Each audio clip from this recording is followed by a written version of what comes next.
Muy bien. Cámara, todo. Muy bien. Pues muy buenas tardes. Bienvenidos nuevamente a este ciclo de conferencias organizado por el Gobierno del Estado, la Universidad Autónoma de Baja California Sur y la Comisión de Consolidación del Sistema de Justicia Penal en Baja California Sur. Hoy, nuevamente, y eso es lo importante de este ciclo de conferencias, es lo que le da realce, que nuevamente, cada semana digo nuevamente, porque así es, nuevamente tenemos un ponente de alto octanaje, dirían los que son aficionados a las carreras de carros. El maestro Alfonso Amador Chávez, conocido aquí en el medio de operadores del sistema de justicia penal y en el círculo de estudiantes y maestros, porque es profesor de la Universidad Autónoma de Baja California Sur, que también es organizadora de este ciclo de conferencias. Maestro, ¿cómo está? ¿Me escucha? Muy Audio bien. abierto. Sí, muchas gracias, muy bien. Muchas gracias por las fanfarrias ahí, la mención que hace de uno. No creo que sea para tanto, espero estar a la altura de tan hermosas palabras y agradeciendo, licenciado GU, por la invitación, por supuesto, al Gobierno del Estado y a mi secretario de Seguridad Pública, Germán López, que me permite también participar en este tipo de eventos. Pues un saludo al capitán Juan López. Pues con esto de la pandemia, anda más ocupado que nunca, pero un abrazo a mi querido capitán, el secretario de Seguridad Pública, Germán Juan López. Pues maestro, un tema muy importante. Fíjate Sí. que hace, ¿qué será? 3 días vi una nota del secretario de Seguridad Ciudadana, Alfonso Durazo, y precisamente estaba hablando del tema de medidas cautelares y la famosa puerta giratoria, y me recordó la etapa del secretariado ejecutivo, ¿no? Que Sí. era como que el momento donde se estaba trabajando en darle más dientes al tema de medidas cautelares, o que se vieran como los dientes del sistema de justicia penal. Pero bueno, fue un proyecto que a final de cuentas no ha aterrizado. Baja California Sur, desde que se implementó el sistema de justicia penal, ha sido calificada entre las 3 primeras. Ahí se pelea con otros 3 estados, otros 2 estados, perdón, y anda en primero, de repente baja segundo, pero ahí estamos entre los 2 estados. Pero hoy estamos, pues, de gala, porque vamos a ver medidas cautelares, pero ¿qué pasa con las medidas cautelares en tiempos del COVID? Esa es la conferencia del día de hoy del maestro Alfonso Amador Chávez, y sí, como lo dije, es un personaje a nivel local aquí en el sistema de justicia penal, es real, porque es de los iniciadores de este sistema de justicia penal, y además profesor de la Universidad Autónoma de Baja California Sur. Maestro, el micrófono es todo suyo, adelante. Ya Okay, sabes, si va muchísimas a gracias. compartir algo, Miguel Terán le va a dar el acceso para compartirlo, y al final, compañeros, preguntas por el chat, por favor. Muchas gracias. Perfecto, gracias por la invitación. Esperemos que les guste esta presentación. Listo. Bueno, pues muy buenas tardes a todos. Muchas gracias por estar atentos a estas invitaciones que acertadamente hace el licenciado GU Vázquez, el Gobierno del Estado, a través del órgano ahora de consolidación del sistema de justicia penal en Baja California Sur. Tengo el agrado, el placer, la verdad, de ser el director, el titular de la Dirección de Servicios Previos a Juicios y Supervisión de Libertad Condicionada aquí en Baja California Sur. Y es, además, desde el inicio, ¿no? Desde que se puso en marcha, incluso platicaré un poco de eso. En razón del tiempo, a lo mejor no nos va a dar suficiente tiempo para platicar toda la historia. No obstante, trataremos de resumirlo. Hablaremos un poco de esos inicios, por supuesto, de cómo vamos actualmente, y hablaremos también un poco, no mucho, de teoría, qué son las medidas cautelares, qué es la Dirección de Servicios Previos a Juicio y Supervisión de Libertad Condicionada, qué es una suspensión condicional del proceso, qué es una evaluación de riesgos procesales y qué es la libertad condicionada también, porque es un área que por ahí tomamos la función de realizar también esta supervisión de estos beneficios que se otorgan, pero en este caso a los sentenciados. Y por supuesto vamos a mencionar o tratar de mencionar para qué sirve todo esto, ¿no? ¿Qué función, qué beneficio tiene el ciudadano, a fin de cuentas, que es a quien nos debemos como funcionarios públicos, de toda esta infraestructura, de toda esta normativa también, como no, por supuesto, hay un fundamento legal en todo esto. Y bien, voy a poner aquí una presentación para que vayan ustedes también teniendo una mejor ilustración de lo que se vaya diciendo.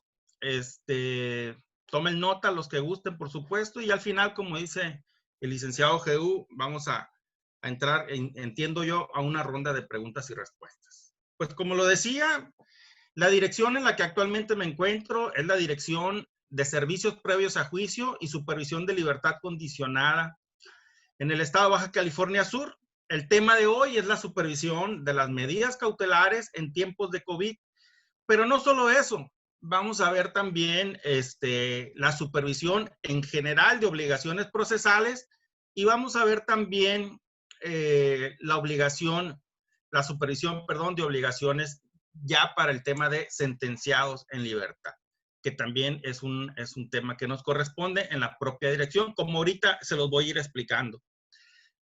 Me gusta esta frase, es una frase, la verdad no es mía, no sé de quién es, por ahí la escuché, pero me gusta sobre todo en este nuevo paradigma judicial, en este nuevo paradigma, en este nuevo modelo de justicia en el que los países se supone democráticos y con un Estado de Derecho se encuentran, que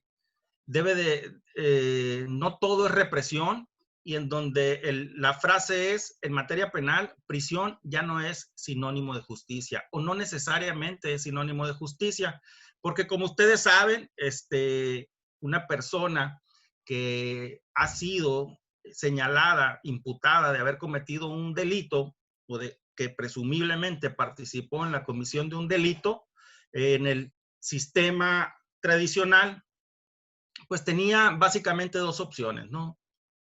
O la prisión preventiva, ¿sí? Y que con eso se satisfacía un poco esa necesidad de justicia de la sociedad, o bien, por otro lado, la caución, ¿no? Como medida cautelar, la libertad bajo caución, y que en este caso se excluía, por supuesto, aquellas personas que no contaban con los recursos económicos suficientes para poder hacer el pago de esta caución, ¿no? La Dirección de Servicios Previos a Juicio cuenta con una oficina en cada uno de los centros de justicia que se ubican en el estado. Por mencionarlos, hay dos en Los Cabos, uno en Cabo San Lucas y uno en San José. El edificio de aquí de La Paz, el Centro de Justicia de La Paz, que muchos ya de ustedes conocen seguramente. Hay un centro de justicia en Ciudad Constitución, municipio de Comondú. Hay un centro de justicia en el poblado de Loreto, en Loreto, y en el municipio de Mulegé, más que por su densidad demográfica, por su situación geográfica, es que se consideró, cuando se estaba haciendo la implementación del sistema, de que hubiera dos centros de justicia, uno en Guerrero Negro y uno en Santa Rosalía.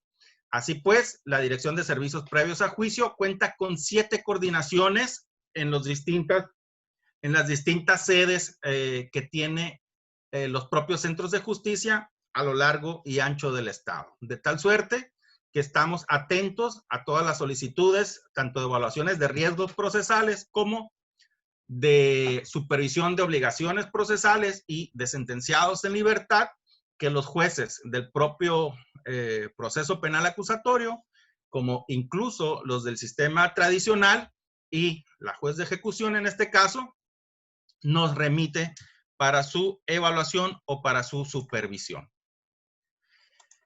Pues bien, nosotros tenemos la misión, o como misión, el fortalecimiento del servicio de la procuración de justicia y la impartición de justicia. Dentro de las funciones que nosotros realizamos está la de evaluación de riesgos procesales, así como la supervisión de obligaciones procesales y la supervisión, bueno, de medidas cautelares distintas a la prisión preventiva, y también la supervisión de la libertad condicionada en aquellos casos de los sentenciados. Dicho sea de paso, nosotros nos regimos por los principios de neutralidad, objetividad, imparcialidad y confidencialidad. ¿Qué significa esto? Que en el tema de neutralidad, nosotros no somos partes dentro del proceso. Nosotros somos sujetos procesales, como más adelante lo vamos a explicar, de acuerdo al artículo 105 del Código Nacional de Procedimientos Penales, ¿sí? Somos sujetos procesales, pero no somos partes en el proceso. Y por lo tanto, actuamos bajo este principio de neutralidad.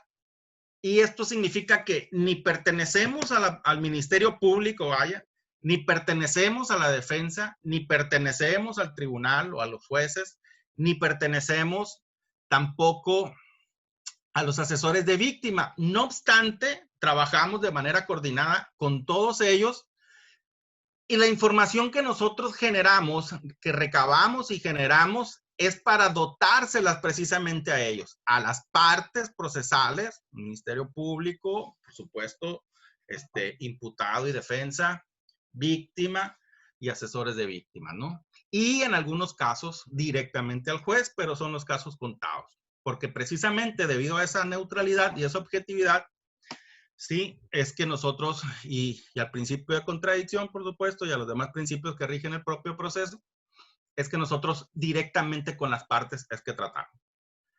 La objetividad tiene que ver con que cuando nosotros realicemos nuestro trabajo, lo hagamos igual, de manera objetiva, valga la redundancia, pero sobre todo sin tomar en consideración el hecho que es materia de investigación. Eso es una situación que lo voy a platicar con mayor particularidad un poco más adelante, porque muchas veces algunas de las partes se casan con la idea de que una persona que es acusada, por ejemplo, de lesiones, ¿sí? Y que por el hecho de ser imputado o imputada por un delito de lesiones, implica necesariamente un riesgo, ¿no? Cuando de manera objetiva no es así, porque el hecho por el cual se está investigando no es materia, ¿sí?, de evaluación, por ejemplo, por parte de nosotros, atendiendo precisamente a este principio, ¿no? Por mencionar un ejemplo. La imparcialidad va unido, está muy relacionado. De los principios de objetividad y de neutralidad tiene que ver precisamente con que nosotros no formamos parte de ninguna de estas autoridades, de ninguna de estas partes procesales. Y la confidencialidad, que es muy importante, es precisamente que toda la información y los datos que nosotros manejamos de los imputados, de las víctimas, por supuesto también, incluso de las partes, no se la debemos de proporcionar a nadie que sea ajeno al proceso de que se trata. Muchas veces un mismo, bueno, hay autoridades distintas a las partes procesales que nos piden información y desafortunadamente pues no podemos proporcionársela, ¿no? Atendiendo a este principio de confidencialidad. Quiero mencionar también que dentro de las funciones que nosotros realizamos o que realiza el personal de la Dirección de Servicios Previos a Juicio está la de brindar apoyo a la autoridad administrativa encargada de la ejecución de medidas de adolescentes, ¿sí? En las sedes de justicia que son distintas a la capital del estado, así como la dirección del sistema, a la dirección general del sistema penitenciario en el estado, ¿no? Con la supervisión de algunos sentenciados que han obtenido un beneficio, que siguen bajo la supervisión del Estado, vaya, pero en libertad, y en este caso nos corresponde a nosotros, en apoyo a estas direcciones también, la supervisión de estas personas. ¿Ok? Visión. La Dirección de Servicios Previos a Juicio busca dotar a las partes procesales, como ya lo mencionábamos, de elementos suficientes para solicitar la imposición, modificación, revocación y bien el seguimiento de una medida cautelar o de una suspensión condicional del proceso, así como de obligaciones judiciales impuestas con motivos de beneficios de preliberación.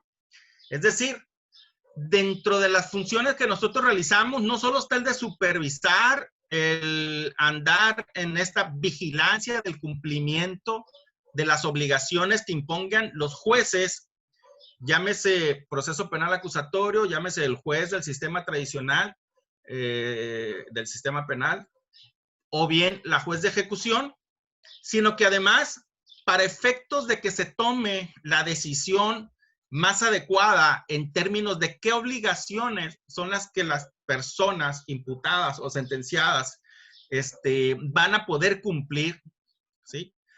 Nosotros realizamos una serie de estudios socioeconómicos, socioambientales, en donde hacemos una entrevista, que ahorita lo voy a explicar también a mayor modo, con los imputados, con los sentenciados, con las propias víctimas en ocasiones. Y con esta información, con estos datos, vamos y verificamos en campo y en distintas plataformas de información que ahorita les voy a comentar. Entonces, la visión es dotar de esta información, ¿no? Esta información se recaba de manera objetiva, tiene que ser relevante y tiene que ser de calidad, ¿sí? No me sirve de nada dotar de información que en su momento a las partes no les va a servir. Vamos a ver más adelante, cuando estemos hablando de la evaluación de riesgos procesales, qué específicamente información es la que tratamos nosotros de recabar y proporcionarle, en este caso, a las partes procesales. Pues bien, la Dirección de Servicios Previos a Juicio, ¿sí?, realiza una metodología de trabajo especializada que se centra en el análisis de los aspectos sociales de las personas, con el propósito de aportar información, como decíamos, relevante y de calidad a las partes para su uso en audiencia, e incidir así en el uso adecuado de las medidas cautelares y su cumplimiento en cada caso particular a través de dos componentes u objetivos que ahorita vamos a ver. Por un lado está la evaluación de riesgos procesales, ¿sí? Y por otro lado, la supervisión de dos cosas. Si se dan cuenta, el nombre es de la Dirección de Servicios Previos a Juicios y Supervisión de Libertad Condicional. La estructura de servicios previos a juicios, ¿sí?, está integrada por el área de evaluación de riesgos procesales, ¿sí?, y por el área de supervisión de obligaciones procesales. Las obligaciones procesales que nosotros supervisamos son básicamente dos. Las medidas cautelares, por un lado, que ahorita vamos a explicar qué son, y por otro lado, las condiciones de la suspensión del proceso, ¿no? O la suspensión condicional del proceso. Pero además, en esta otra estructura que tiene la propia dirección, que se llama supervisión de libertad condicionada, ¿sí?, supervisamos los beneficios que se otorgan a aquellas personas que ya han sido sentenciadas. Es muy importante establecer aquí que servicios previos a juicio y las obligaciones o las funciones que se tiene dentro de esta estructura, ¿sí?, atiende a personas que todavía gozan de la presunción de inocencia. Y bajo ese derecho humano primordial y pilar del proceso penal acusatorio es que regimos nuestro actuar. De ahí la objetividad, imparcialidad, neutralidad, etc. En el caso de la supervisión de libertad condicionada, son personas que ya han sido sentenciadas. La presunción de inocencia, de alguna manera, ya ha sido rebasada, destruida, dicen algunos por ahí. Y por lo tanto, si bien es cierto, se trata de la misma manera en cuanto al respeto irrestricto de sus derechos humanos, debemos de tomar en cuenta también que son personas que ya han sido sentenciadas, ¿no? En donde ya hubo un proceso o un debido proceso, donde ya se les dio derecho de audiencia, etcétera, y estas personas están gozando de un beneficio. Hago la aclaración porque son dos áreas distintas, aunque se encuentran dentro de una misma dirección. Tres áreas distintas incluso, ¿no? Si tomamos en cuenta que el área de servicios previos a juicios tiene a su vez dos infraestructuras o dos divisiones, que por un lado, una es la evaluación de riesgos procesales, que sirve para identificar posibles riesgos y que estos riesgos se recomiendan a las partes, o más bien se informan a las partes con información previamente verificada en campo, en plataformas, con familiares, con amigos, etcétera, que conocen de primera mano a la persona y que nos van a servir para poder establecer con objetividad, y eso es muy importante, ¿sí?, si esta persona representa o no un riesgo para el proceso, ¿sí? No hay que confundir aquí en que los riesgos sean propiamente para la comunidad nada más o para la sociedad nada más, sino que lo que se trata de evaluar aquí son riesgos procesales. Y aunque vamos a ver ahorita cuáles son esos riesgos procesales, ¿no? Y bien, tiene el área de supervisión de medidas cautelares y obligaciones procesales en libertad, que son las que imponen los jueces en este caso, y la supervisión de sentenciados en libertad, que ya he mencionado. Bueno, algunos principios, esto lo diré así más rápidamente. Es presunción de inocencia, proporcionalidad, imparcialidad, confidencialidad, objetividad, que ya decíamos, subsidiariedad, es decir, que se tiene que ir poniendo primero la medida cautelar o la restricción de libertad menos grave, ¿sí? El de dignidad, siempre las personas, a todo mundo se le tiene que tratar con dignidad, como este valor que tenemos todos los seres humanos. Interinstitucionalidad, porque hay una coordinación y una interactuación con distintas instituciones para poder velar por el cumplimiento de las obligaciones procesales. Pues el de legalidad, por supuesto, no podemos hacer nada que la ley previamente no nos los establezca. Obligatoriedad y responsabilidad, es decir, es una obligación realizar las evaluaciones de riesgo porque tenemos que dotar a las partes procesales de esta información y tenemos la obligación de supervisar las medidas cautelares, ¿no? Nuestro fundamento legal es la Constitución mexicana, el Código Nacional de Procedimientos Penales, Ley Nacional de Ejecución Penal, el propio reglamento interior de la Secretaría de Seguridad Pública y el reglamento interior de la propia Dirección de Servicios Previos a Juicio, que aquí sirva la ocasión para mencionar también que somos de las direcciones dentro de la propia Secretaría que hemos cumplido con toda la normatividad, ¿no? Reglamentos, manuales de organización, manuales de procedimientos, protocolos de actuación, etcétera, ¿no? Incluso hemos servido de ejemplo, pudiera decirse, a nivel nacional, porque fuimos una de las primeras direcciones, si no es que la primera, creo que en Baja California ya lo tenían nada más, que conocemos nosotros, que en una sola institución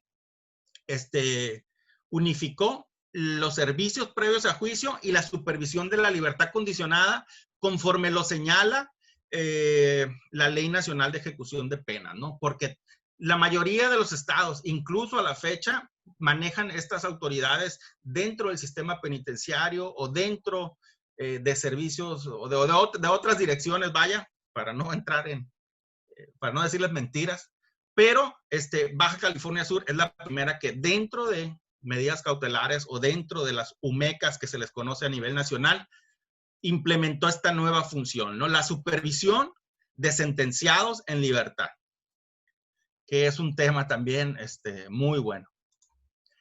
Bueno, en cuanto a recursos humanos, consideré pertinente mencionarlo, porque además quiero aprovechar la ocasión para reconocer a todo el personal de la dirección, que sin ellos no estaríamos en estos lugares y no estaríamos, a lo mejor está mal que yo lo diga como director, pero no estaríamos tan a la vanguardia, por así decirlo, en la implementación de las operaciones, y sobre todo que en esta época, en este proceso pandémico, en estos coronarios tiempos que nos está tocando vivir, no han descansado, a pesar de las cuarentenas, a pesar del quédate en casa, precisamente atendiendo a este principio de obligatoriedad que mencionaba hace un momento, nos hemos acomodado de tal forma que la Oficina de Servicios Previos a Juicio en Baja California Sur no ha cesado un solo día de trabajar, ¿no? Todos los días ha estado con las puertas abiertas al público, precisamente porque sabemos que en cualquier momento el Ministerio Público o la defensa, en un caso en particular, nos puede solicitar una evaluación de riesgos o porque nos puede, o más bien, porque tiene que estar yendo, por ejemplo, ahorita vamos a ver también, dentro de las obligaciones que tienen los imputados, están yendo a firmar a la oficina o nosotros tenemos que ir a vigilar que estén en sus casas, que estén trabajando, que estén realizando ciertos, actividades que el propio juez les ha impuesto, ¿no? O bien puede tratarse de una víctima mujer, por ejemplo, que esté siendo amenazada, hostigada o molestada, ¿sí? Por el imputado o por la imputada a quien previamente se le había obligado o se le había impuesto la obligación de no acercarse a esa víctima, a esa persona. Y nosotros tenemos que acudir sin importar la hora, el día, las pandemias, etcétera, ¿no? Entonces, sí, mi reconocimiento para el personal que han estado ahí al pie del cañón, como se dice comúnmente. Actualmente empezamos con 10 gentes en el 2015. Actualmente tenemos 92 personas distribuidas en todo el estado, ¿no? En estas 7 coordinaciones que yo les acabo de mencionar, 2 en Los Cabos, 1 en La Paz, 1 en Comondú, 1 en Loreto y 2 en Mulegé. Y distribuidos de esta manera, si se dan cuenta, el grosor del personal se encuentra en la ciudad de La Paz, pero también el grosor laboral mayor se encuentra aquí mismo en La Paz. Muy bien. Lo menciono también, pues estamos hablando de cómo vigilamos en tiempos de COVID. Primero voy a mencionar cómo vigilamos en tiempos normales y ustedes van a darse cuenta si ha variado esto o no. Básicamente tenemos 3 turnos entre semana, un turno matutino, un turno vespertino, de tal suerte que de lunes a viernes tenemos operaciones de 8 de la mañana a 8 de la noche. Hay personal que llega a las 7 de la mañana, hay personal que llega a las 7:30, y si un imputado, vamos a suponer, no sé, un albañil, un pescador, que tenga que ir a trabajar temprano, puede ir desde las 7, 7:30 de la mañana a presentar su firma, a reportarse, o la actividad que tenga pendiente con su supervisor, o bien en la noche, hasta las 8 de la noche, ¿no? Eso como era horario normal. Y sábados y domingos, de 8 a 3 de la tarde, pero también sábados y también domingos. Y si el supervisado lo requiere, podemos hacer flexibilidad de horario para efecto de, por cuestiones de trabajo o de compromisos que ellos tengan, poder estar ahí para recabarles la firma. Lo mismo sucede en las otras coordinaciones en el estado, ¿no? Trabajamos, dicho sea de paso, lo que acaba de mencionar ahorita, los 365 días del año y de manera virtual las 24 horas del día.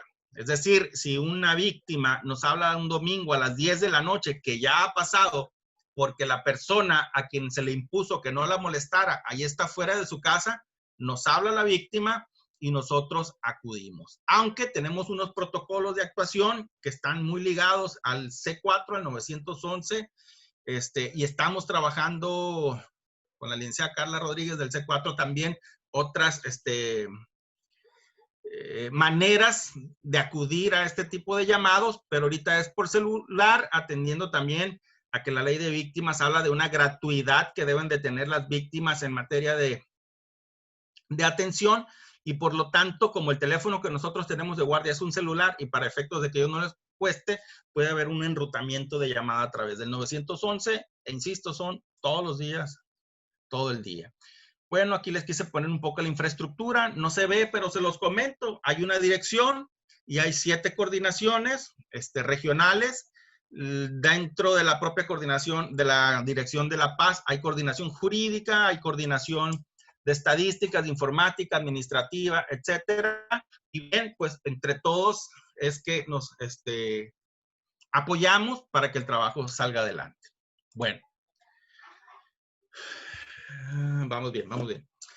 Como ya les decía ahorita, de acuerdo al 105 del Código Nacional, somos sujetos procesales y auxiliares de las partes de alguna manera. ¿Qué son las medidas cautelares?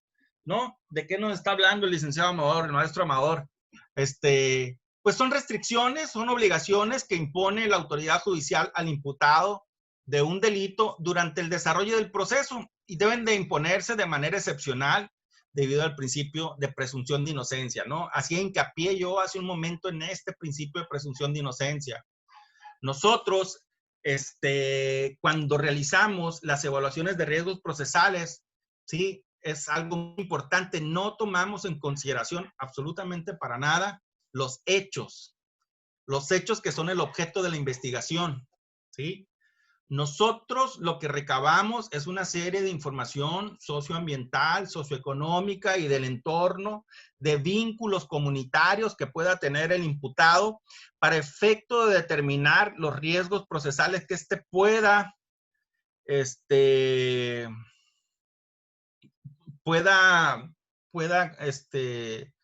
ser posible de cometer, ¿no? O pueda representar más bien, ¿sí? Entonces, las medidas cautelares son estas restricciones. Es una herramienta, algunos dicen que es una herramienta procesal, ¿sí? De carácter temporal, provisional, excepcional, etcétera, ¿sí? Que permite, ¿sí? Evitar los riesgos procesales, ¿no? No, y aquí quiero hacer una puntualización. No es una pena la medida cautelar. Ojo, no es una pena, ¿no? Entonces, es una herramienta procesal, decíamos, es una restricción, sí, de la libertad, a lo mejor hasta cierto punto, del imputado, ¿sí?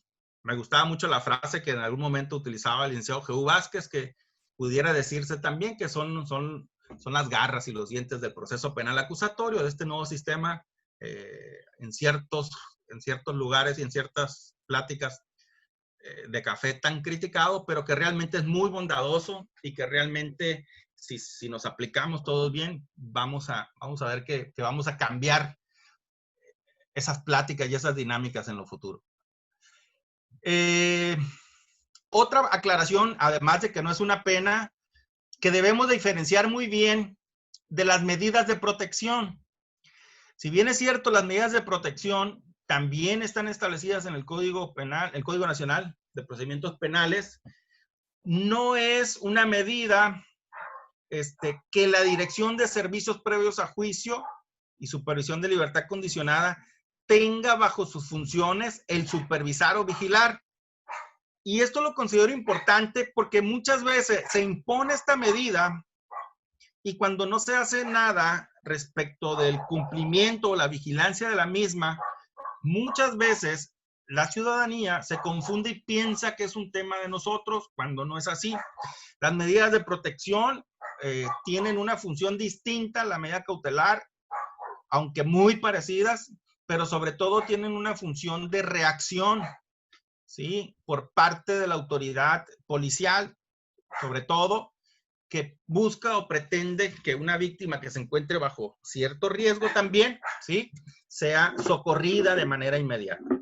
En el caso de las medidas cautelares no es únicamente o específicamente esa la finalidad de las mismas, sino evitar la consumación de los riesgos procesales que más adelante vamos a ver. Pero sí es importante hacer la aclaración. Una son las medidas de protección, estas se imponen y se vigilan por otro lado, y las medidas cautelares que nosotros vigilamos son las que impone el juez. Tienen se actúa o se rigen también bajo ese principio de jurisdiccionalidad, que implica que únicamente el juez las puede imponer y que únicamente el juez la puede modificar y que por lo tanto a nosotros nos corresponderá vigilarlas una vez que el juez las imponga, o una vez que el juez nos lo ordene. ¿Cuándo pueden imponerse las medidas cautelares? Las medidas cautelares pueden imponerse una vez que se vincula a proceso a la persona y hasta que se dicte sentencia o se cambie o se modifique pues la propia medida, la obligación por una suspensión condicional, por un acuerdo probatorio, lo que fuere. O bien pueden interponerse las medidas cautelares provisionales que se imponen dentro del término de las 72 horas o 144 horas, ¿no? Antes de que se dicte la vinculación a proceso, que en su momento de dictar la vinculación pueden revocarse o modificarse, ¿no? Pero bueno. Ok, pues ya decíamos que son las medidas cautelares. Me voy a ir un poquito más rápido, porque el tiempo me está comiendo aquí. Algunas características que vamos a mencionar. Son provisorias, ¿sí? Son por un tiempo determinado, son instrumentales porque son una herramienta dentro del propio proceso, no es ni una etapa del proceso, ni es otra cosa más que un instrumento, una herramienta dentro del proceso penal que nos va a servir precisamente para evitar los riesgos procesales. Es variable porque puede ser modificable. Hoy, si el riesgo que hoy advierte la Dirección de Servicios Previos a Juicio de una persona en particular es la sustracción de la justicia, posiblemente le impongan como medida cautelar la firma periódica. Pero si el día de mañana esa persona consiguió trabajo, ya tiene un domicilio fijo, etcétera, pero ahora se advierte otro riesgo, como por ejemplo la obstaculización del proceso, ¿sí? A lo mejor se puede cambiar la firma periódica y poner otra medida distinta, ¿no? Que permita que el riesgo de obstaculización no se materialice. Bueno, ¿cuáles son los riesgos que se pretende evitar con la medida cautelar? Número 1, asegurar la presencia del imputado durante todo el proceso, ¿no? La presencia o la comparecencia del imputado durante todo el proceso. Número 2, evitar la obstaculización del procedimiento, ¿sí? Destruir evidencias, alterar la escena del crimen, etcétera, ¿no? La escena del delito. Y 3, garantizar la seguridad de la víctima, del ofendido o del testigo o de cualquier otra persona que el juez así considere, ¿no? Y para eso vamos a ver que hay distintas medidas cautelares y que dependiendo cada uno de estos riesgos es que las medidas cautelares cumplen, ¿sí? Con minimizar o con evitar la materialización de estos riesgos. ¿Cuáles son las medidas cautelares que establece el Código Nacional de Procedimientos Penales? En el artículo 155 vamos a ver una lista, un catálogo de 14 medidas cautelares distintas. No todas las medidas cautelares, no todas las 14 medidas cautelares se encuentran bajo o son susceptibles de estar bajo la supervisión de la dirección, pero voy a mencionar algunas que sí, y voy a mencionar incluso las que por lo menos en Baja California Sur son las más comunes. Número 1, la presentación periódica, ¿no? Lo que conocíamos o conocemos muchas veces como la firma, ¿no? Es decir, que el imputado se presente cada determinado tiempo ante la autoridad de supervisión, que es la Dirección de Servicios Previos a Juicio. O bien, dice ahí, ante aquella autoridad que el juez designe, pero como aquí en Baja California Sur tenemos esta unidad o tenemos esta dirección, pues, es que lo remiten con nosotros. No voy a decir que no, hay poblaciones como La Bocana, como Vizcaíno, por mencionar unos ejemplos, Santiago, acá en el sur, el Carrizal, Las Positas, que son poblaciones en donde por la lejanía del centro de justicia más cercano o por la situación económica del imputado, sí, muchas veces el juez nos dice que a través de nosotros nos coordinemos con la autoridad municipal, delegacional, etcétera, que se encuentre en dicha población y esta presentación periódica se puede realizar ahí con ellos, ¿ok? Eso es así como una nota aclaratoria para efectos prácticos de cómo es que realizamos aquí esta actividad. La exhibición de una garantía, eso es algo que nosotros no supervisamos. Hay un fondo de justicia o de administración en justicia, que es donde se hace todo esto, ahí en el propio tribunal, pero nosotros sí requerimos al imputado nos exhiba la ficha, la garantía, del depósito que haya realizado para efectos de informar a las partes y de alguna manera estén más tranquilos, si se puede decir así, de que cumplió con esta situación, con esta obligación, ¿no? El embargo de bienes, en este caso no participamos, por supuesto, del embargo de bienes propiamente nosotros, pero podemos ser nosotros, estar presentes en alguna diligencia de embargo únicamente para levantar un acta y hacerlo del conocimiento a las partes. La inmovilización de cuentas, no participamos tampoco de esta medida. La prohibición de salir sin autorización del país, en este caso sí nos ha tocado supervisar esta obligación. Giramos los oficios correspondientes a distintas autoridades que nos informan en dado caso, ¿no? Les comento así que ya en alguna ocasión, por ejemplo, se ha dado que nos hablan de alguna aduana, de algún aeropuerto del país, en donde nos preguntan si X persona tiene una medida cautelar con nosotros, porque repito, ¿no? Nosotros nos coordinamos con distintas autoridades y hay plataformas a nivel nacional, bancos de datos, bases de datos, donde se encuentran estos registros y ya nosotros mencionamos si tiene o no estas prohibiciones. El sometimiento al cuidado o vigilancia de una persona o institución determinada. Esta es una fracción muy interesante, sobre todo para el caso de aquellas personas que tienen farmacodependencias o dependencias a determinadas sustancias y en donde en un esfuerzo coordinado y muy innovador, pudiera decirse, el gobierno del estado de Baja California Sur hace 2 años más aproximadamente, sí, propició que se generaran unas becas para ciertas personas, ¿sí? Que tenían problemas de adicciones y en determinados centros de rehabilitación, claro, autorizados por la Secretaría de Salud, esta vigilancia se daba en coordinación con la propia dirección, por mencionar un ejemplo, ¿no? La prohibición de concurrir a determinadas reuniones o acercarse a ciertos lugares. Esto implica que si una persona tiene por ejemplo, molesta a la víctima en un domicilio o en un lugar determinado, ¿sí? El juez le prohíbe a la persona que se acerque a dicho lugar, al imputado en este caso.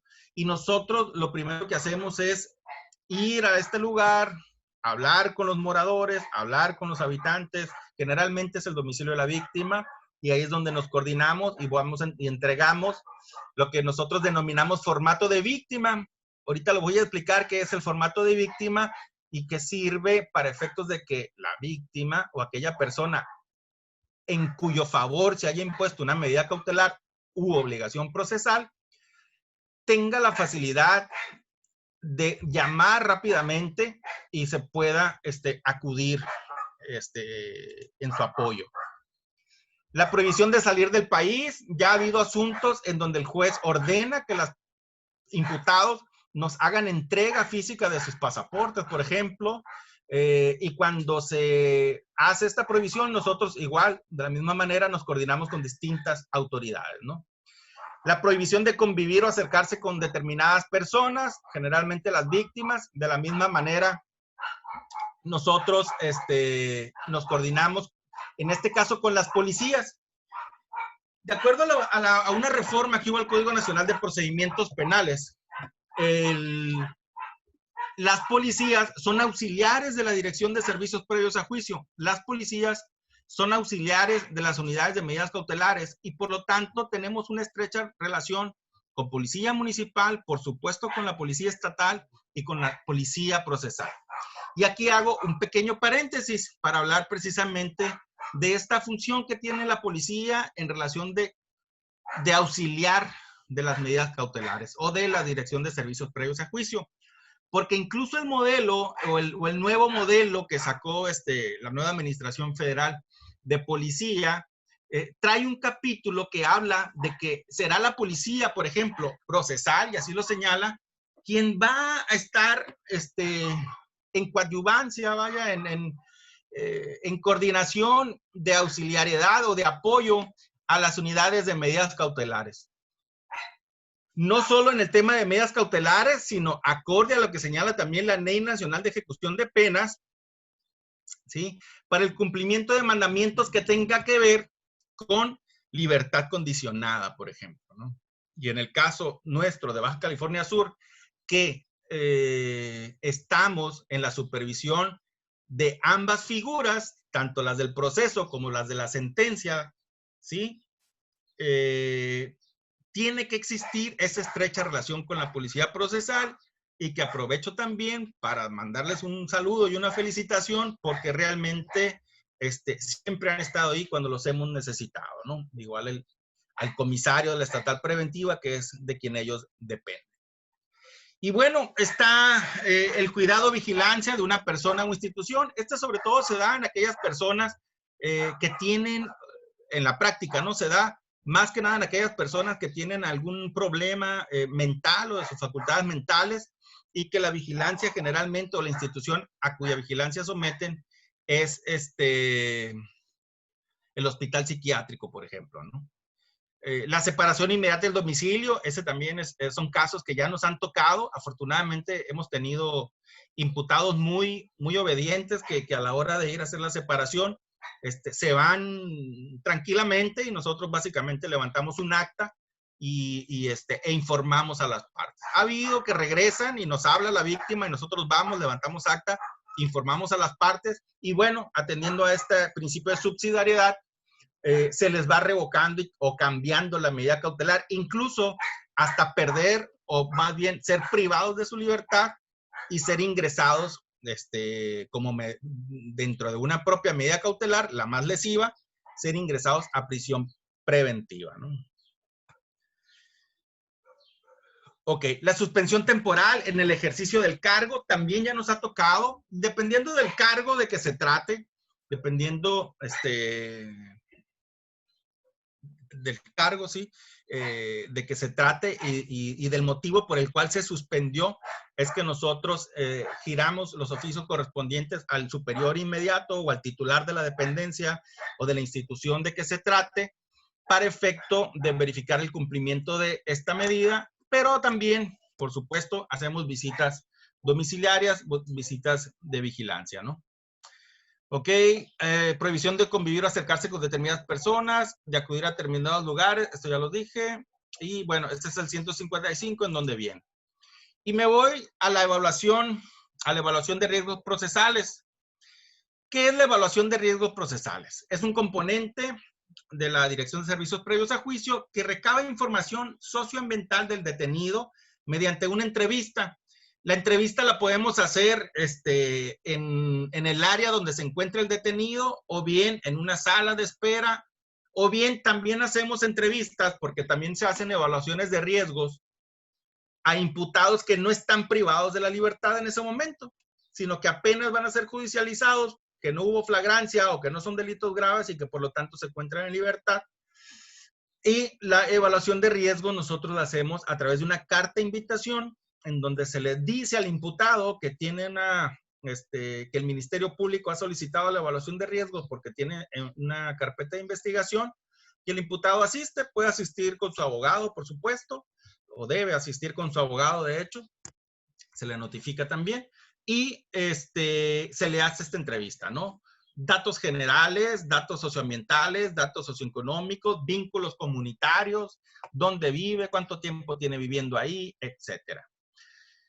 De ahí que una vez que hacemos la entrevista nosotros, el siguiente paso es ir a campo, ir al domicilio. Oye, si dijo que vivía en La Guelatao, pues voy a La Guelatao. Si dijo que vivía en Bellavista, voy a Bellavista. Verifico con los vecinos que efectivamente viva ahí. Si dijo que trabajaba en Home Depot, si dijo que trabajaba en el Panteón, si dijo que trabajaba en el Malecón, voy a esos lugares y pregunto también a los vecinos, etcétera. Pregunto, por supuesto, en los bancos de información que nosotros tenemos accesos, a través de plataformas especializadas, y pregunto a todos, o voy a todas aquellas fuentes, le llamamos nosotros, que me puedan corroborar o bien contradecir la información que el propio imputado me dé, y dependiendo qué tan verídica sea o no, es el riesgo que le puede salir, y dependiendo también el tipo de información que sea verificada o no, es también el riesgo que le puede salir. Asimismo, de acuerdo al artículo 68, 169 y 170, los aspectos que nosotros valoramos o tomamos en consideración más bien para valorar el nivel de riesgo que esta persona, no es algo a capricho, no es algo que nosotros no hayamos sacado de la manga, sino que es algo que fue debidamente estudiado en su momento, que tiene toda una metodología y que tiene además una serie de valores numéricos que nos permite precisamente cumplir con este principio de objetividad, ¿no? Verificamos, por ejemplo, para efecto de que la parte procesal correspondiente tenga elementos suficientes, relevantes y de calidad, ¿sí? Lo relacionado al domicilio. Si me dice que viene la Guelatao y voy a la Guelatao y nadie lo conoce, su mamá me dice que no es la Guelatao, que vive en la Cola de la Ballena, ahí ya pudiera haber una falsedad, ¿no? Por mencionar un ejemplo, ¿no? Entonces, nosotros verificamos domicilio, residencia habitual, asiento familiar, la facilidad que tenga o no para abandonar el país, para permanecer oculto, la falsedad sobre el domicilio que haya brindado, que da el propio artículo 168 lo establece como una presunción de fuga. El máximo de la pena nosotros no lo tomamos en consideración, no obstante se menciona también si tiene antecedentes, cuál ha sido el comportamiento en otros procesos o cuál fue el comportamiento posterior dentro de este mismo proceso. Si ha incumplido medidas cautelares con antelación, eso también se toma en consideración.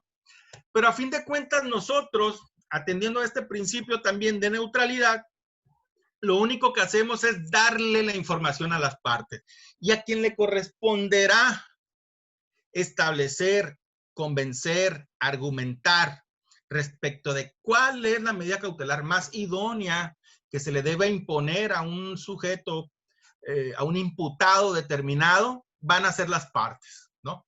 Muchas veces, y sobre todo la víctima, ¿no? Sale molesta porque se habla, como decía el licenciado hace un momento, de esta puerta giratoria, ¿sí?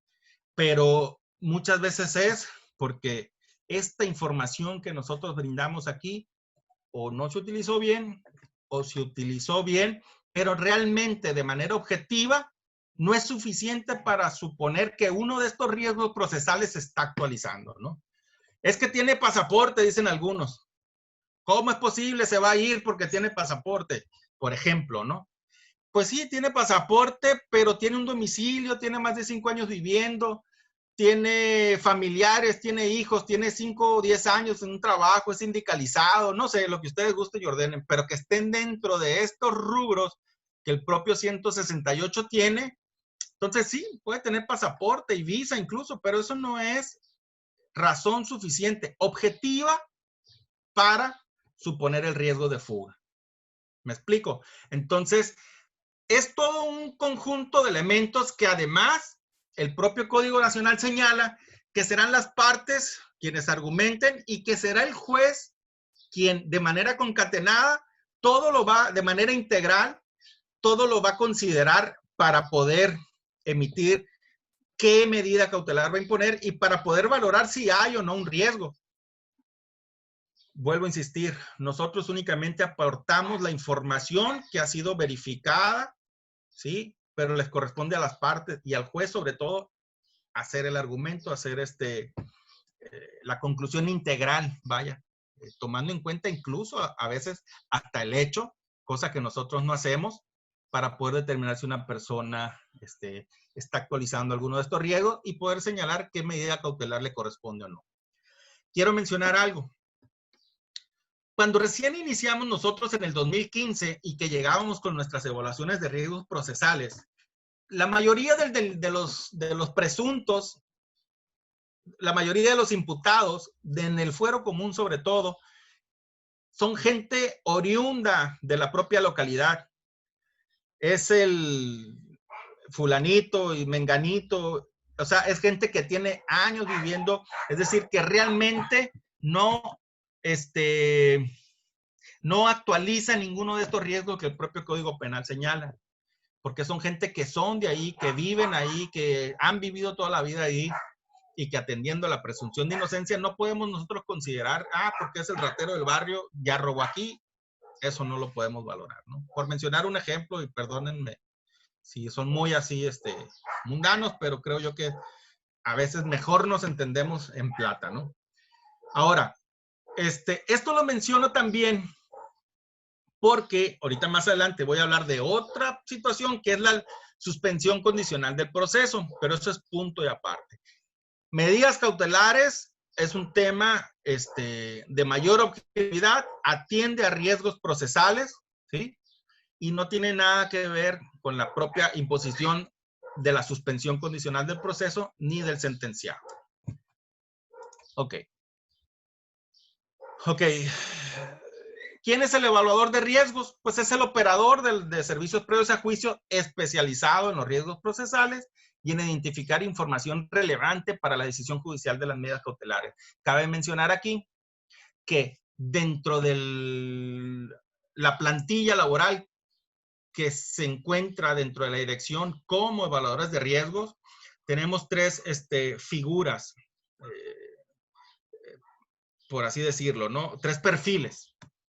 Abogados, psicólogos, criminólogos, 4, perdón, y trabajadores sociales, ¿sí? Entonces, este grupo interdisciplinario, puede decirse así, por las distintas disciplinas que lo integran, son quienes elaboran las evaluaciones de riesgos procesales bajo esta metodología. El objetivo es identificar, recabar, verificar información relacionada con las condiciones personales, sociales y económicas de la persona, ¿no? Cuánto gana, dónde vive, cuántos hijos tiene, tiene o no pasaporte, tiene o no visa, tiene familiares en otros lugares o no tiene familiares en otros lugares, etcétera, etcétera, ¿no? La entrevista. En la entrevista es una comparecencia que hace el imputado si está en libertad, o bien nosotros nos acercamos a él en caso de encontrarse en una sala de espera de la propia Procuraduría, de las propias comandancias de tránsito municipal, y en donde se le hacen una serie de preguntas, y esas preguntas luego nosotros verificamos con las fuentes de información primarias, como pueden ser familiares o amigos cercanos, secundarias, como pueden ser vecinos, terciarias, como pueden ser compañeros de trabajo, bien vecinos, pero que no tengan tanta familiaridad. Bueno, aquí hay un diagrama de flujo, más o menos cómo funciona el tema de la evaluación, se hacen las entrevistas, se recaba la información, se verifica la información con estas fuentes que acabo de mencionar, y luego se emite la evaluación, se entrega a las partes, y las partes la utilizan en el proceso penal. Ok, suspensión condicional del proceso. Aquí sí. La suspensión condicional del proceso es una solución alterna al procedimiento. Puede ser formulada por el Ministerio Público, por el imputado, ¿sí?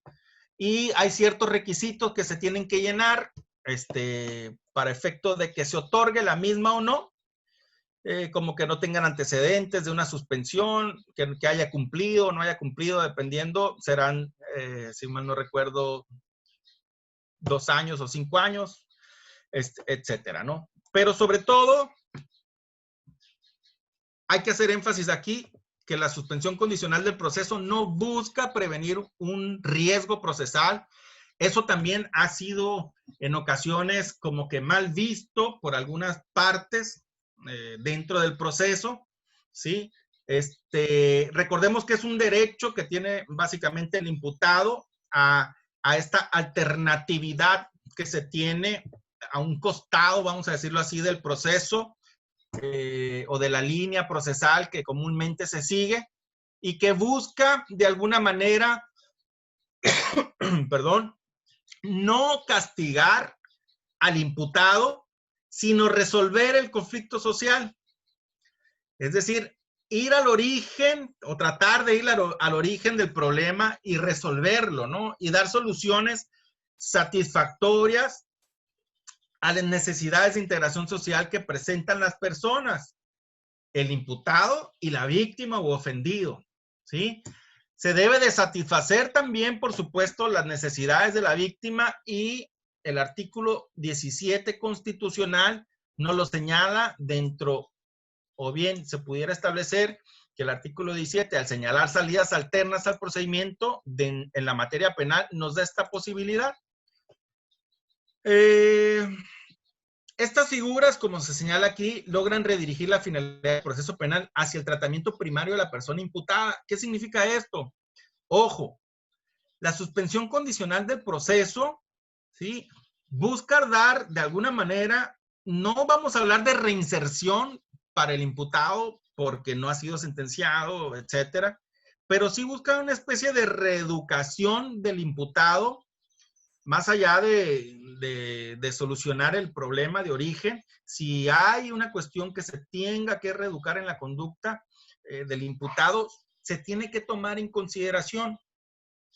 Busca, por supuesto, que la víctima vea resultados concretos, pacíficos, eficientes dentro del propio sistema y salga satisfecho de haber sido parte dentro de un proceso penal dentro de este sistema. Hago hincapié en esto porque muchas veces se impone como suspensión condicional del proceso, por ejemplo, ¿sí? Que el imputado deje de consumir determinadas sustancias psicoactivas, deje de consumir marihuana, por ejemplo, ¿no? Determinada droga. Pero el imputado es una persona que ha sido adicto a esa droga por 20 o 30 años. No lo puedes obligar a que deje de consumirla de un día para otro, porque las posibilidades de incumplimiento son muy altas. ¿Me explico? Más que dejar de consumir, oblígalo o condiciónalo a que se someta a un tratamiento. Después del tratamiento ya vemos si puede dejar de consumir o no.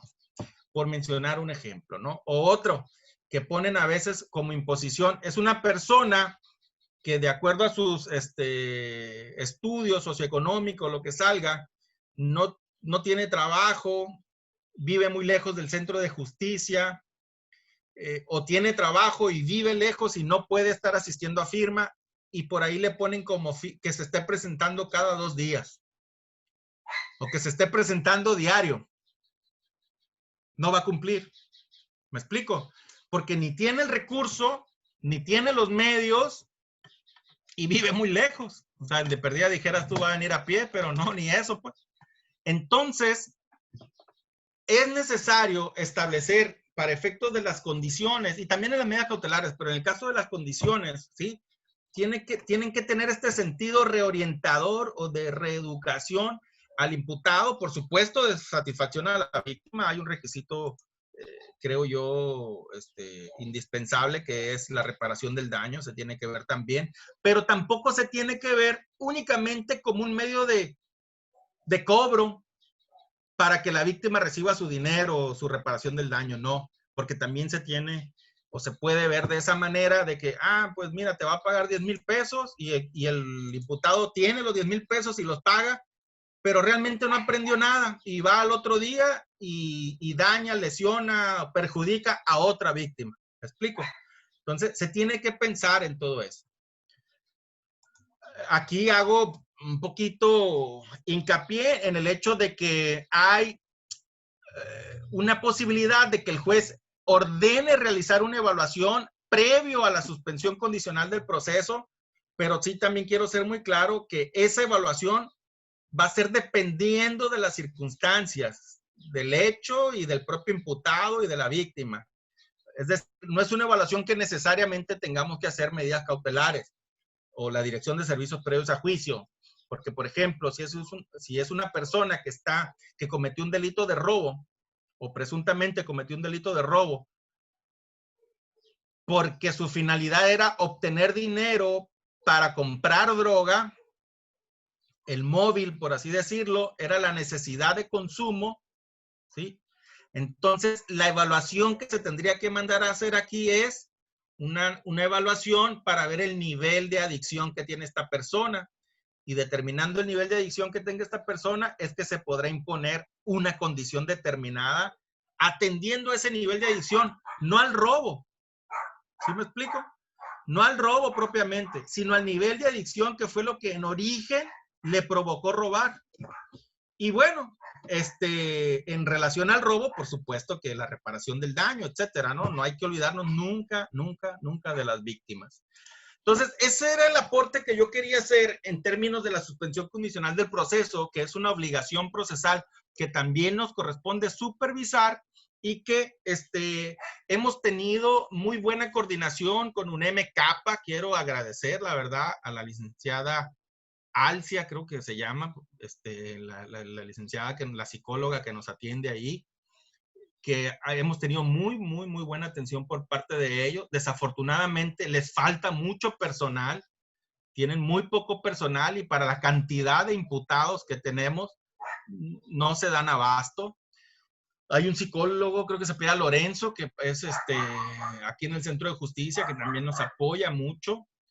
Y en fin, hemos acudido a instituciones como CECATI, la Secretaría del Trabajo, Alcohólicos Anónimos, Pantone 294 con el señor René Alán, y que con todas estas asociaciones e instituciones nosotros buscamos la manera de canalizar a los imputados para efecto de que cumplan la obligación que el juez les impuso. Ejemplo, hay una persona que se le impuso trabajo a favor de la comunidad y estamos en miras de firmar un convenio, aunque ya estamos trabajando con ellos en la práctica, con el asilo de ancianos San Vicente de San Paul. Y lo que hace esta persona es que va, riega, barre, pinta, etcétera, y eso le cuenta para el cumplimiento de su obligación. Por mencionar un ejemplo, ¿no? Bueno, entonces, en el tema de la suspensión condicional, hay que ver esa posibilidad de que se imponga atendiendo estas necesidades que tiene precisamente el imputado. Es una, a lo mejor me voy a ver mal, pero es una especie de mini reinserción, una reeducación, pudiera decirse, ¿no? Pero sí se tiene que tomar en cuenta, pues no se tiene que poner al azar, ni por capricho, ni para efecto de zafarse. Muchas veces, como están en prisión preventiva, sí, su señoría, le juro que ya no voy a hacer esto, ya no voy a hacer lo otro, y con tal de salir de prisión, se obligan a muchas cosas que en la primera audiencia se sabe que no van a cumplir. Y eso es algo que se tiene que valorar. Y aparte es algo muy importante porque de eso depende el éxito del sistema, ¿no? De estas medidas alternas, además, ¿no? Que tienen una finalidad más allá de la recuperación del daño, de la reparación del daño o de la recuperación de lo dañado. Bueno, y ya por último, y para terminar con el tema que se supone es la conferencia de cómo trabajamos en el COVID, quiero mencionar nada más esto del formato a víctima. El formato a víctima, nosotros le llamamos así a un proceso, a un mini proceso que tenemos dentro de todo el proceso de supervisión, que implica que en cuanto nosotros sabemos que una víctima se ha impuesto a su favor una medida cautelar o una obligación X, una suspensión condicional, incluso un beneficio en sentencia, nosotros hacemos contacto inmediato con la víctima, le explicamos cuál es la situación, que el imputado o el sentenciado se encuentran en libertad y que cualquier situación de molestia o cualquier acto que realice el imputado, acercamientos, etcétera, nos lo comuniquen, ¿sí? Porque si el imputado tiene prohibición de acercársele y la víctima nos lo dice así y nosotros verificamos y corroboramos que haya sido cierto, puede ocasionar, originar el cambio, la revocación o la modificación de la obligación que le haya sido impuesto a una más grave, a una más lesiva, ¿no?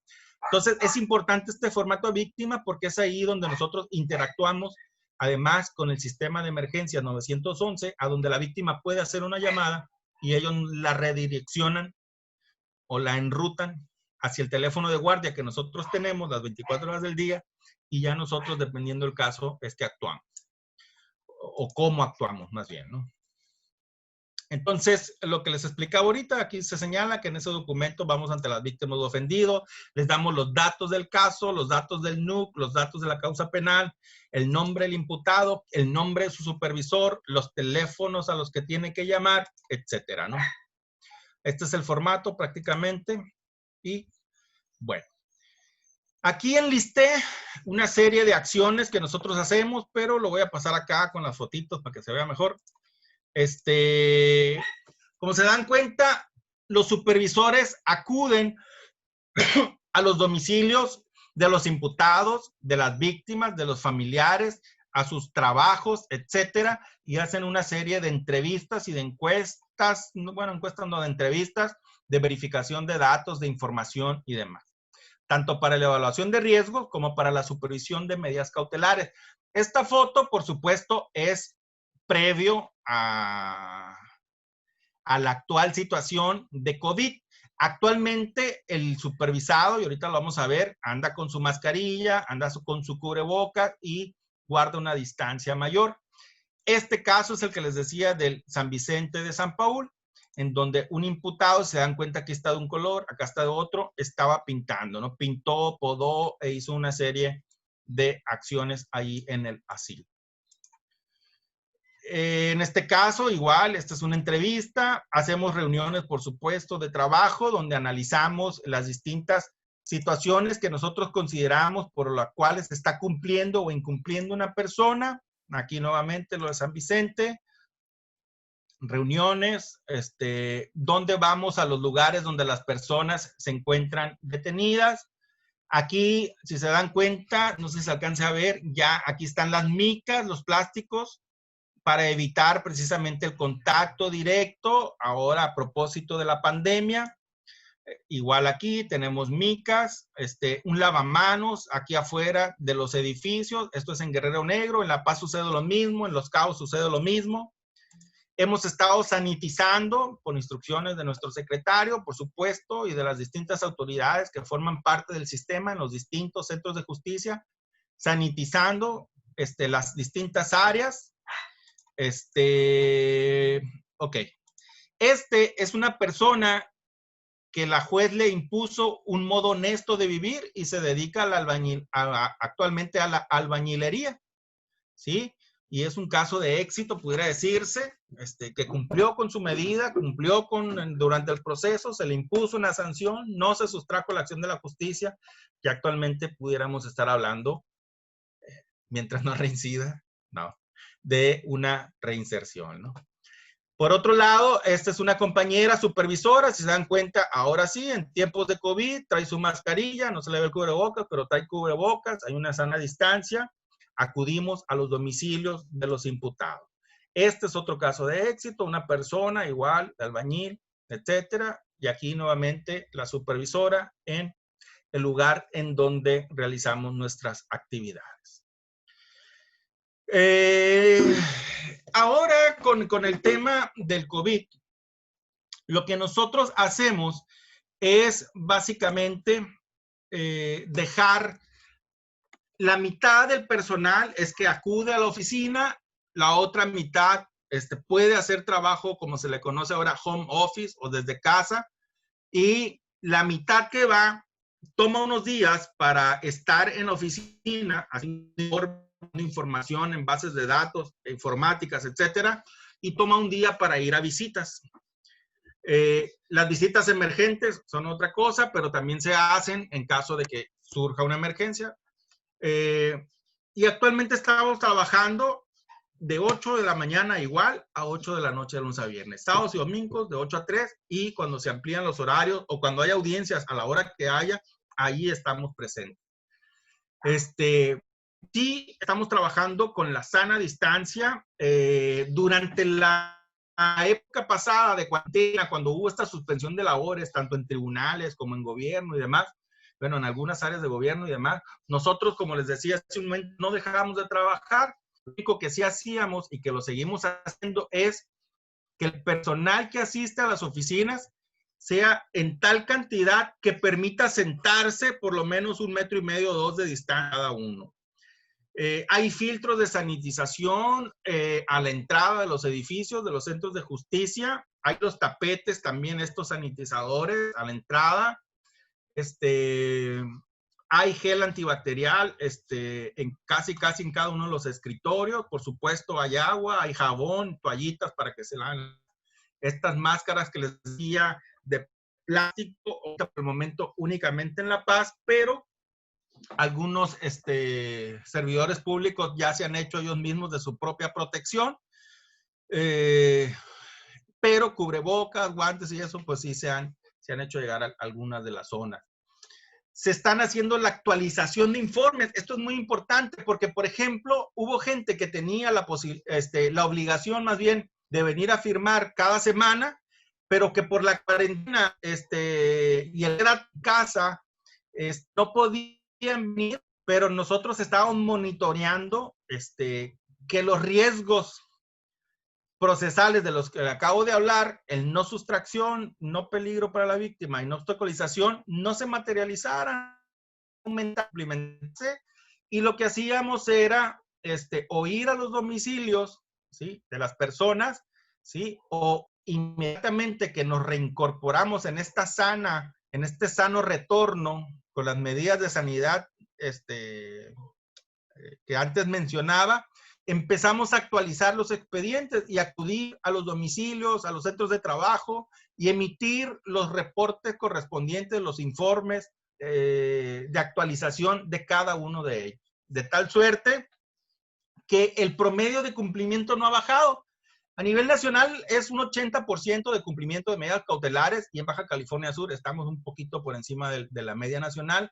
Actualmente estamos en 84, si mal no recuerdo, por ciento de cumplimiento, tanto en medidas cautelares como en suspensión condicional y el 100% en sentencias, en cumplimiento de supervisión de libertad condicionada o de sentencias en libertad.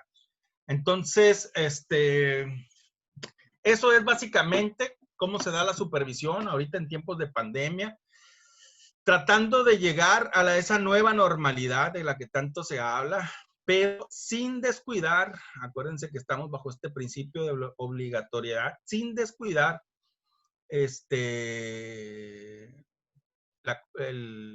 los riesgos procesales que puedan representar algunos imputados. Por lo tanto, hemos mantenido el nivel de seguimiento y estamos, yo creo que el 100% ya de los expedientes. Pues compañeros, amigos, eso es básicamente lo que nosotros hacemos, las funciones que realizamos, el personal con que contamos, que vuelvo a hacer mención especial de ellos. Sin ellos no estaríamos en los niveles que estamos, afortunadamente, sin el apoyo tampoco, por supuesto, del secretario y de toda su gente, y de gobierno del Estado, ¿no?, que de alguna manera formamos parte, por supuesto, del gobierno del Estado y siempre hemos tenido el apoyo que hemos solicitado. Uno quisiera más, pero bien, la verdad que creo que estamos trabajando bien, gracias a Dios. Y por supuesto el apoyo siempre de la Comisión de Consolidación, en su caso de implementación y ahora de consolidación del sistema, que la verdad siempre nos han dado el puchoncito que hemos necesitado y han intercedido también cuando se les ha requerido. Y como esto, somos un equipo a fin de cuentas, ¿no? Somos un equipo que trabajando en equipo vamos a obtener mejores resultados con esta sinergia que hace la comunidad subcaliforniana y que de alguna manera permite mejores resultados. Bueno. Maestro. A sus órdenes. Ok. Mándeme, sí. Perfecto. Oiga. Mande. Preguntas. Órale. Ay. Sí, díganme. No, es que van a estar en el chat. Ah, ¿en el chat? Sí. Hay 25. No, tal vez son saludos, no sé. A ver. Es que esa es la logística. Mandan preguntas por el chat y usted las lee y si puede las contesta. Ah, ok. A ver, entonces déjame, entro al chat. Dice... Sí. Voy para arriba, estoy echando buenas tardes, sí, buenas tardes. Tú lo pones a tomar sus cátedras. Muchas gracias. Saludos, buenas tardes, bienvenido. Saludos, buenas tardes. Muchas gracias, muy bonitos saludos de todos. Qué bonito se siente. Ya ve que le dije que eran más saludos. Sí, saludos. No logro escuchar el audio, ups. Bueno, ese ya no es, es otra cosa. Pero ya Miguel Terán ahí le entro aquí, Miguel. Debo dar clic desde el celular. Gracias, gracias, gracias, gracias. Excelente presentación. Muchas gracias, amigo Víctor Hugo. Pues saludos. Perfecto, que ahí se queden. Bueno, está bien. Saluditos, ¿no? Bueno, maestro. No, pues excelente. La verdad es que yo siempre he estado muy orgulloso del tema de medidas cautelares. Creo que tiene muchas posibilidades de Sí, realmente fortalecer el sistema de justicia penal, pero pues sí, como tú lo mencionas, el Estado sí se ha hecho buen equipo, pero se requiere, tú sabes que se requiere hacer equipo en todos lados. en todo. Y, y ya lo he dicho una y otra vez, a partir del 2016, a nivel federal sí hubo una pausa en el tema del sistema de justicia penal. A finales del gobierno de Enrique Peña Nieto sí se pone una pausa cuando se entrega al secretario ejecutivo la consolidación. Realmente se perdieron los esfuerzos. Al desaparecer CETEC, se pierde mucho. México pierde mucho con eso. Pero bueno, es un tema que tenemos que dejar en el pasado. Eso de estar reclamando los temas del pasado como que no es lo ideal. Tenemos que afrontar los retos. Y ustedes y tú al frente de las UMECAS en Baja California Sur han hecho muy buen trabajo. El secretario de Seguridad Pública debe estar muy orgulloso del trabajo que se hace en medidas cautelares, porque a final de cuentas es reconocida a nivel nacional como una de las mejores. Sí. Pero sí se requiere modificaciones y se requiere pensar en inversión. A final de cuentas, todo recae en dinero, pero con muchas ganas ustedes han logrado sacar el trabajo adelante. Y pues eso debe de aplaudirse. Hay un compromiso importante de gobierno del estado con la sociedad en Baja California Sur y pues también hay una deuda importante del sistema de justicia penal con la sociedad. La sociedad quiere justicia y la impunidad hoy en día, según las cifras de, de estadística, nos marca que sigue en aumento. La impunidad está en aumento y si una sociedad pues está impune con los delitos que se cometen, pues no estamos cumpliendo con esa parte, que a final de cuentas ese es el reto del sistema de justicia penal, terminar con la impunidad, impartir la justicia. Tenemos que redoblar esfuerzos y lo que tú haces hoy, mi estimado maestro, es muy importante, Muchas gracias. porque estas conferencias nutren a los operadores. Mucho es la capacitación. El cómo vas a operar, pues se basa en eso, en el conocimiento que puedas tener. El conocimiento te ayuda a tener un mejor criterio también a la hora de tomar decisiones. Y las decisiones siempre deben de ser las mejores para la ciudadanía. Entonces, medidas cautelares, gracias a ese liderazgo y al conocimiento que tú le has sabido imprimir, pues ha tenido la posibilidad de tomar esas buenas decisiones. Y eso es lo que queremos en todas las áreas del sistema de justicia penal, para que la Muchas gracias. ciudadanía esté conforme realmente, conforme con el trabajo que se hace. Mira, no me queda más, mi estimado Alfonso, que agradecerte por tu participación y a nombre del gobierno del estado, la Universidad Autónoma de Baja California Sur y la Unidad de Consolidación del Sistema de Justicia Penal, darte las gracias por tu participación y esperando que nos acompañes próximamente en alguna otra conferencia. Recuerda Con que todo gusto. todos los jueves vamos a estar, porque esta pandemia no nos va a parar como sistema de justicia penal. Tenemos que Así seguir es. adelante. La Así sociedad es. no se para. Nos estamos cuidando, nos estamos protegiendo, pero seguimos adelante. Y el sistema de justicia penal va a seguir adelante. Y la tecnología nos da esa posibilidad. Así que estás invitado para cuando tú quieras, me digas, estoy listo para otra conferencia, tengo otro tema, las puertas están abiertas. Muchas gracias, Perfecto. amigo. Muchas gracias y muchas gracias a todos ustedes por estar presentes nuevamente estos jueves de conferencias. Muy buenas noches, cuídense mucho, eso sí, Muchas cuídense, les gracias. mando un abrazo virtual a todos. Muchas gracias. Un Buenas abrazo y gracias a noches, todos por Erika, sus un abrazo, comentarios muy Erika. bonitos. Saludos. Amigo, te aprecio, amigo, eres un gran Igualmente. amigo, cuídate. Ándale a la Adiós. orden.